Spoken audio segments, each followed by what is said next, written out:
Hi, welcome to Audiobook Academy. This is a self-paced audiobook. There's no need to keep an eye on things. Just pay attention. Thank you for taking the time to listen. This is a book summary of When Things Fall Apart by Pema Chödrön.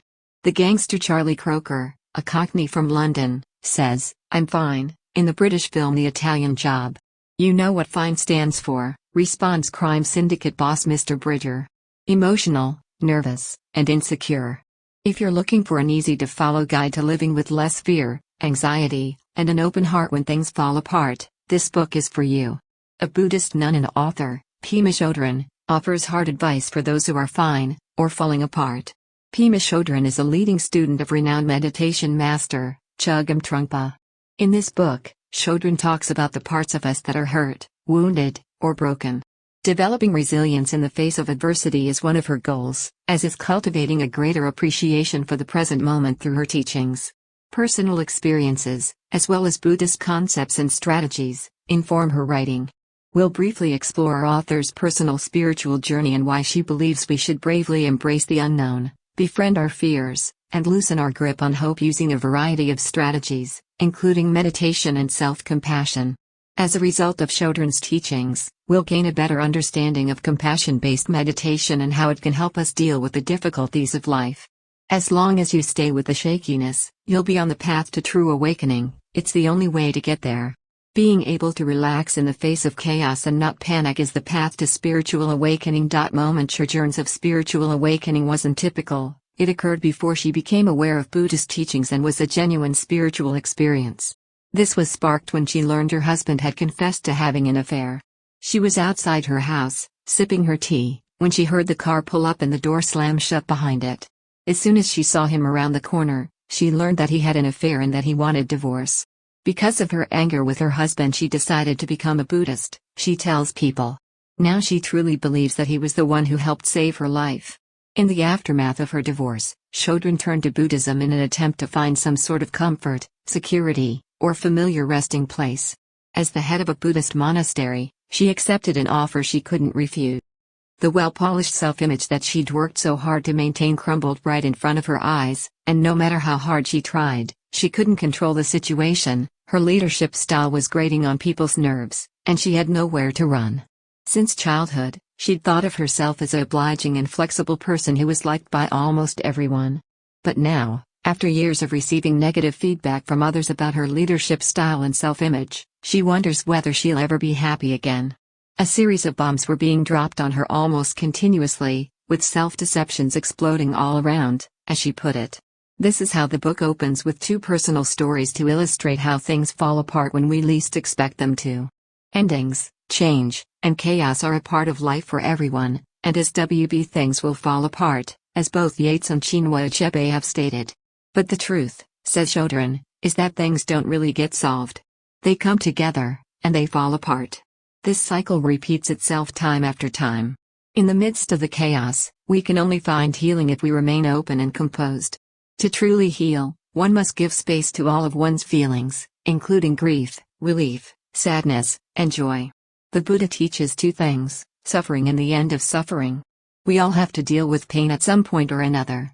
Disruptive times that cause us anxiety or despair are commonly associated with tragedy, but Chödrön uses the word in a different context. When we lose our job, have a stressful conflict, or feel that life isn't going our way, this can show up. Suffering can be a general sense of dissatisfaction. Regardless of how we define it, suffering is universal. To begin the practice of ending our suffering, how do we get started? We take it in with our breath and get as close as we can to it as possible.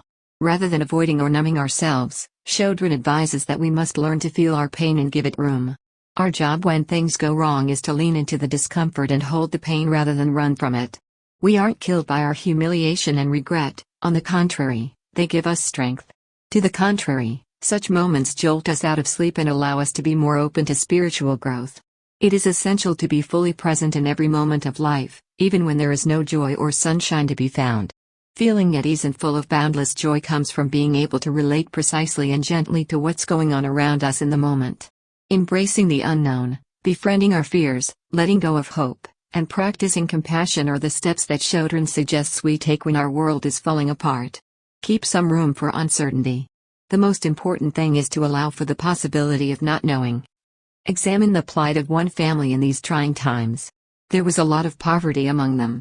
Family hopes for financial and social support and prestige from their son, who is extremely important to the parents. Then he was thrown from a horse and paralyzed by the impact. As if it were the end of the world, they were overcome with grief. When the army arrived 2 weeks later, they took all the healthy, strong men from the village to fight in the war, and only this young man remained.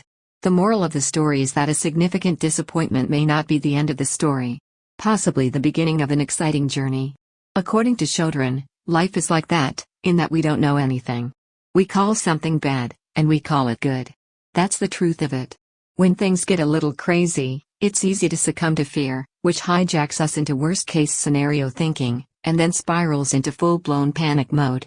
As a result, we only exacerbate our pain by acting in this way. Is it possible to become friends with our fears instead of waging war on them? Face your fear one-on-one. In order to be fearless, we must have experienced fear first.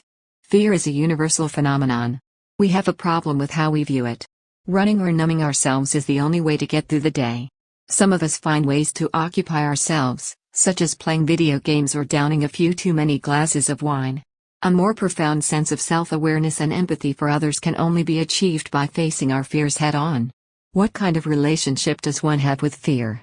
Instead of avoiding it at all costs, you should embrace it. Whatever we put up a fight against is what we get more of. Instead of running from our fears, we should learn to befriend them so that we can gain a deeper understanding of ourselves. The only way to be truly open to all of our feelings, including wonder, awe, and joy, is to live with our fear vividly. The key to being brave is not to be fearless, but rather to become intimate with our fears. Becoming aware of the present moment is at the heart of mindfulness instruction. This is when we meet our heart, when we don't run away or act out, blame, or repress in the face of fear. In the same way that we need to loosen our grip on our aversion to fear, so too do we need to loosen our grip on our constant hope that things will change or improve. Let go of all hope. We can't be truly joyful as long as we hold on to hope. Are you prone to the if-then mentality? To be honest, I won't be satisfied until I accomplish X. This new location may alleviate my sense of being stranded. It's easy to hold out hope for a better future. However, in our delusion that we will be better off when we arrive in Los Angeles, we unwittingly cultivate a subtle aggression against ourselves in the hope of a better life. Hope, like fear, is based on the belief that we are lacking something. The relationship between fear and hope in Buddhist teachings is unique. There will always be one or the other as long as one exists. If you're like Chödrön, you're constantly looking for something new because you're tired of the same old thing. You're constantly looking for new ways to cope with the constant flux of hope and fear in your life. It's easy to believe that optimism lifts our spirits when we're facing adversity, but the opposite is often true. It can fill us with anxiety about the future or lead to disappointment. Giving up hope, on the other hand, encourages us to stick with ourselves, make friends with ourselves, and not run away from ourselves. Rather than searching for the elusive then, why not focus on the present moment and treat it with more compassion and wisdom? As a result, we may be able to accept life as it is, rather than as we wish it were. With a more open and honest relationship with ourselves and our lives, perhaps we can experience a more fulfilling sense of joy. However, in order to do so, we must first open our hearts. Be kind to yourself. A new way of relating to our own pain and the pain of others can be found through meditation, which can help us cope with difficult times. Chödrön explains the importance of the meditation technique known as Maitri. In order to cultivate compassion, one must first cultivate the virtue of Maitri. Unconditional friendship with oneself is the Sanskrit word for it. According to Chödrön, the most difficult times for many of us are those we give ourselves. Before we can extend compassion to others, we must first show compassion for ourselves. We are encouraged to return to our true selves through this contemplative practice. Instead of encouraging us to let go of our thinking mind, the Maitri technique encourages us to cultivate compassion for ourselves. The phrase "may I be happy, healthy, safe, and live with ease" can be a powerful practice for breaking negative patterns, especially habitual negative or self-deprecating thoughts. We can gently offer ourselves loving kindness by repeating this phrase. Meditation and self-compassion may initially feel awkward or egocentric, but they are the first steps toward developing compassion for others. Only by cultivating a close relationship with oneself can we improve our ability to empathize with those around us. As you inhale the pain, exhale the joy. Becoming closer to ourselves results in an increase in empathy for others. That means we can learn to breathe for everyone, allowing us to recognize the plight of those who are less fortunate.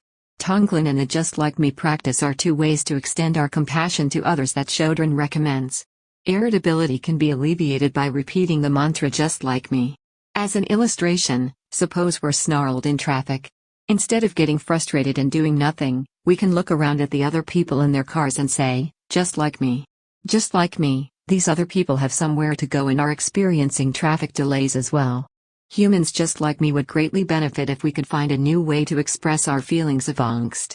When we relate to others in this way, we are able to reconnect with our common humanity. It's also called Tonglen in Tibetan, which means to give and receive, to send and receive, or to send and receive. Compassion is reawakened through our breathing in this potent meditation. The phrase can be used to describe any situation that we find upsetting or distressing to witness. It's possible that someone close to us is in pain. For a brief moment, we can pause, take in the pain we see or feel, and exhale a sigh of relief. If we want to make someone else happy, we can even exhale a joyful feeling for them. It's a straightforward and simple procedure. It doesn't require any visualizations or steps, unlike the formal practice. When we see suffering, we inhale it and exhale it. It's a simple and natural process. We can all do it. As a final point, Chödrön's ancient wisdom can help us navigate the trials and tribulations of our modern lives. A life that is out of control can be brought back under control by adopting a Buddhist perspective, as she demonstrates. Here, she provides both wisdom and practicality. It's possible that the message's universality is what resonates with so many people. We've all been through hard times. According to Chödrön, how we respond to that feeling can lead to greater happiness in our lives. W.B. as a poet, Yeats wrote about how things fall apart when there is no central point to hold them together. Whenever life throws us a curveball, we can turn to Chödrön for inspiration and guidance on how to get back on track. Thank you for listening in Audiobook Academy. Please don't forget to subscribe for more content like this. See you in next audiobook.